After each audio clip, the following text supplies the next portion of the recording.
peux faire On brûlera ou Les oiseaux. Je crois que c'est les deux. Bah, Les oiseaux. Si les rues sont si grandes, c'est pour respirer.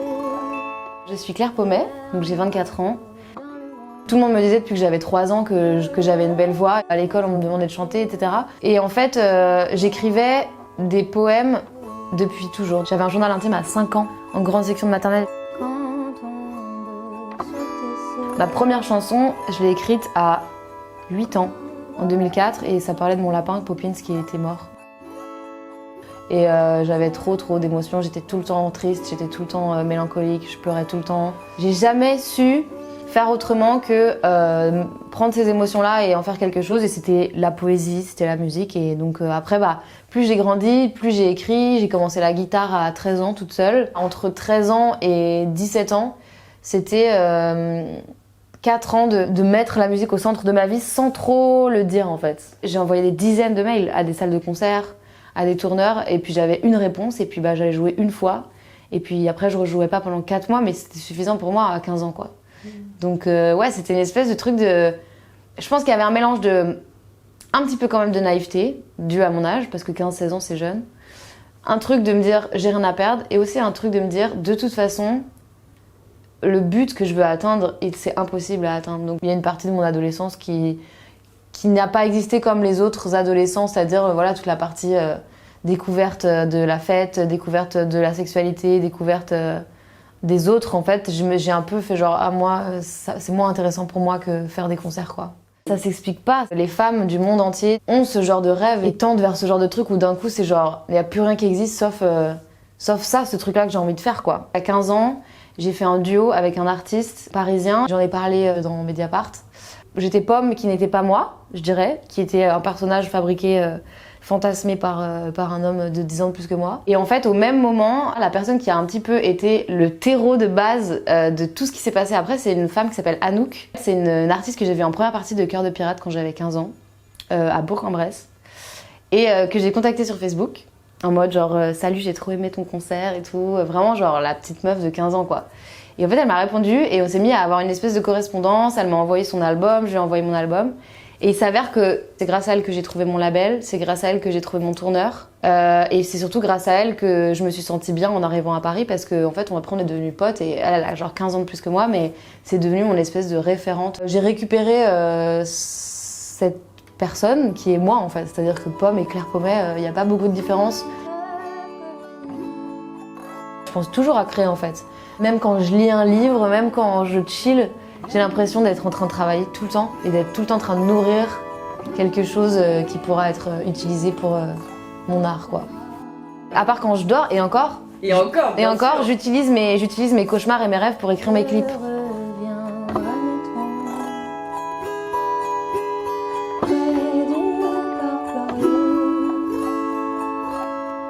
J'ai pas été sensibilisée tout de suite aux problématiques de l'égalité homme-femme, aux problématiques de sexisme et de violences sexuelles et sexistes. Simplement, j'ai eu une mère qui s'est jamais vraiment épilée, qui s'est jamais apprêtée pour qui que ce soit ou pour quoi que ce soit. Donc, juste le fait d'avoir eu ce contre-exemple, je suis partie dans la vie déjà avec juste une liberté de disposer de mon corps. C'est assez tard que j'ai commencé à me documenter. Quand j'ai lu Sorcière de Mona Chollet il y a 3 ans, j'ai lu toute la bibliographie, toutes les références qu'elle notait.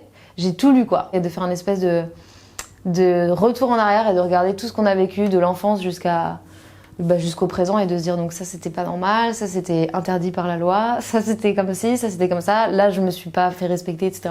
Et que si tu n'as pas accès à cette documentation et que tu n'as pas la chance de pouvoir t'éduquer, potentiellement tu vas subir ça toute ta vie. Sans que personne te le dise, puisque ça profite au système que les femmes soient pénalisées, soient moins bien payées, soient exploitées, soient violentées, etc. En France, il y a énormément de gens qui hérissent le poil quand on parle d'un système, quand on parle du patriarcat, tous ces mots-là, en fait, il y a des gens qui les supportent pas, parce qu'ils disent que c'est des cas isolés et qu'ils disent que c'est juste des problématiques de personnes et que c'est des gens qui sont mauvais, mais que le système est très bien. Moi, j'ai la chance d'aller beaucoup au Canada et de vivre un petit peu à moitié entre la France et le Québec.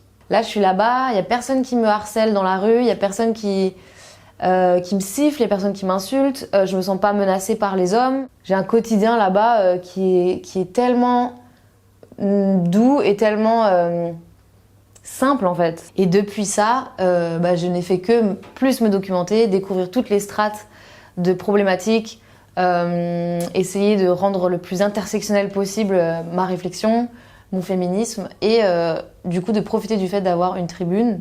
Sur Instagram ou sur les réseaux sociaux, il y a des personnes de 70 ans qui m'écoutent comme des personnes de 5 ans quoi. Donc c'est une chance d'avoir accès à cette espèce de palette d'humanité pour apprendre et aussi essayer de transmettre. Enfin, c'est une responsabilité que j'ai envie de prendre. Je peux pas prendre la place de quelqu'un qui vit du racisme, donc du coup je peux juste relayer et être une alliée des personnes qui luttent contre le racisme.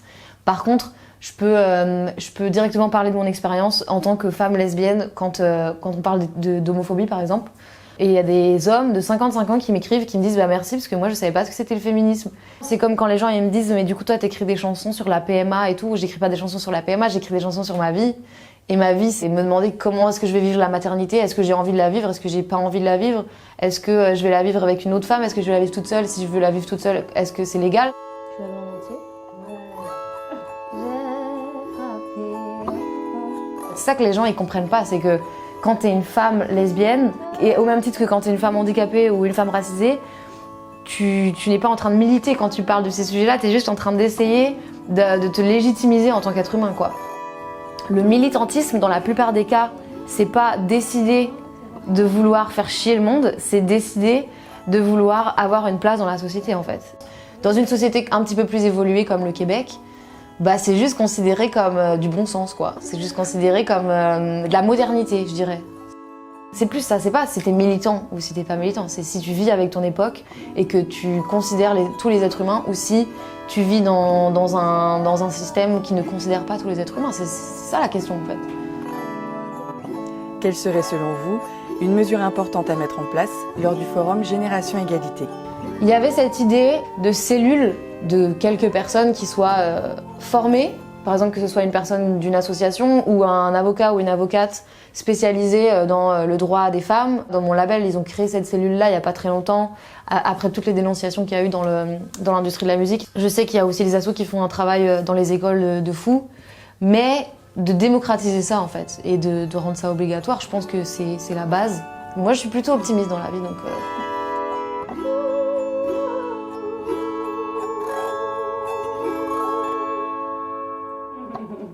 Merci beaucoup. Avec plaisir.